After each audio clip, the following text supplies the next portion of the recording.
Nick, hope you're doing well. Thanks for your time as always, sir. Gentlemen, how you doing? Doing great. I'm sure for you it probably Doing feels fantastic. like this long period of time between the last preseason game for the Saints and the first regular season game because of the way that now with 3 preseason games, like does it feel like you haven't really done like all this work that you do during training camp, and it's like you got all these stories going out and all these storylines and who's going to win the quarterback battle, and then it's like it feels like a 10-day period where it's just like a lot of nothing because you're just getting ready for that first game.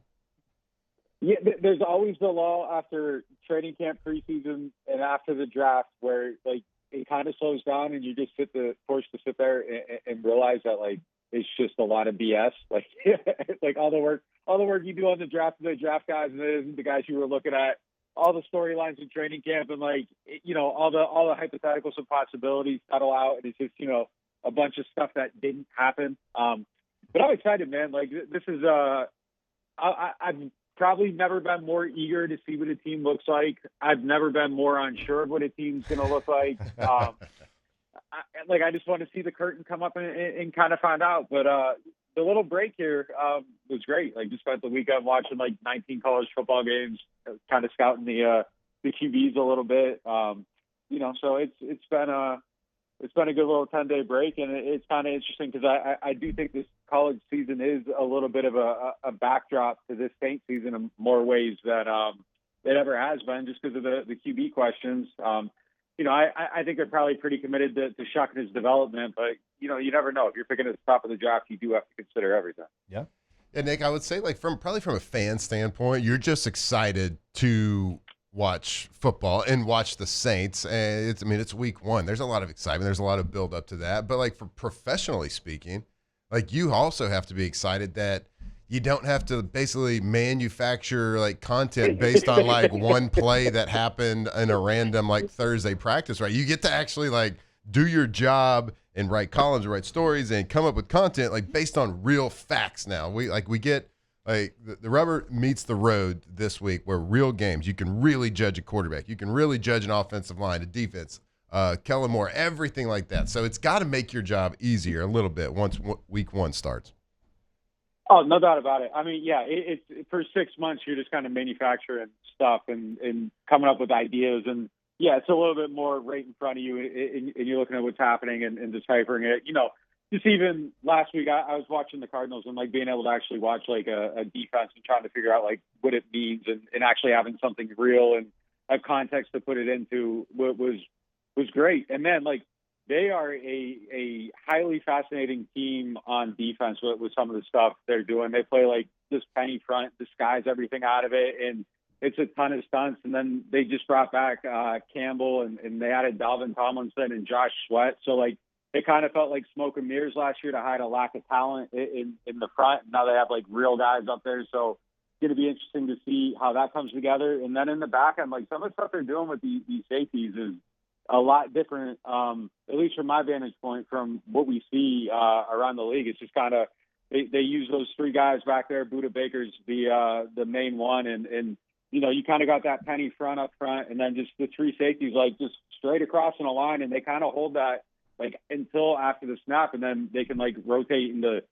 Tampa 2 into cover 3. They play a quarter half. They play quarters, like, and it all kind of looks the same. So like, how does that go for a guy in his 7th start? Like you kind of got to read the defense, and if they run play action, it's almost like if you turn around and you're Spencer Rattler, like you kind of got to read it again, and like how is he going to deal with all that stuff? So like being able to look at stuff like that as opposed to like Julian Blackman's break that I think I saw in a practice and how it applies to like real life is it's way better now.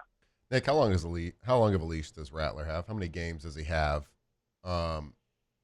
to prove that he is a capable NFL starter before the pressure gets to Kellen Moore? Because if he throws a pick next year, I know the Superdome is going to be chanting Tyler Shuck's name. Yeah. It's just going to happen. But like, and that doesn't matter. Outside noise didn't creep in. But realistically, how many weeks does he have to prove that he is a capable NFL starter? I could be the biggest idiot in the room, but like I really think that Kellen Moore has like a real plan for this, and I think sometimes people don't. Like I think sometimes they're just trying to figure it out, and they're they're super worried about the outside noise and the pressure and all that. And I think one of the things that's like really beneficial to Kellen Moore is that, like, I don't know how this applies, but it kind of does in my head. Like he got here kind of like on his own, like just through merit, no politicking. Like, Kellen Moore doesn't play the media game. Like, he was a player, then he was a coach, then he's an OC, and then he's a head coach. And like, he didn't have to lick any boots or anything to get here. So I think he's extremely confident in his ideas and his ability.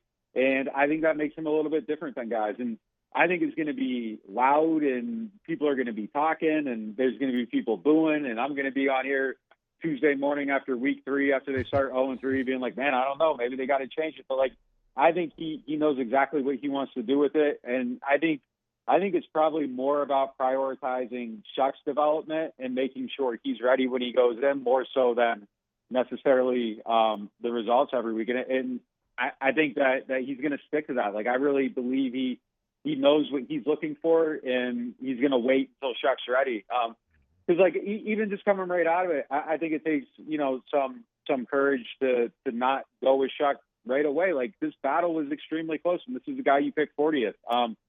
I thought going into it, like, if it was close, that he would side with Chuck, but like, he doesn't feel like he's ready to give his best shot at succeeding. And your year one in a patient organization, I think there's going to be noise everywhere, but like, the organization isn't going to buckle to the noise, and I don't think there's going to be pressure from up above on him. So I think Moore's going to have the ability to kind of stick with his plan. And look, sometimes like, their willingness to sit back and let things play out as an organization is I think sometimes frankly wrong, and it can be incredibly annoying. I think they sat with the the coach for a little too long, but they just didn't care. Like, they thought that he could turn it around and give him every opportunity. So like, I don't think Mickey Loomis is going to be in Kellen's ear telling him to do anything. I think there's a chance that they're going to try to do this the right way. I don't believe that doing it the right way doesn't mean that it's going to work. It doesn't mean that Chuck's going to develop better, but I think it gives him his best chance. And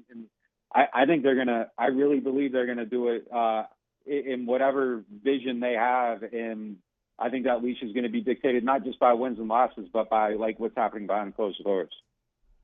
All right, there he is, our guy, Nick Underhill, neworleans.football, joins us every single week here on OTB. Nick, we appreciate the time as always, and enjoy week 1. We'll catch up again with you next week.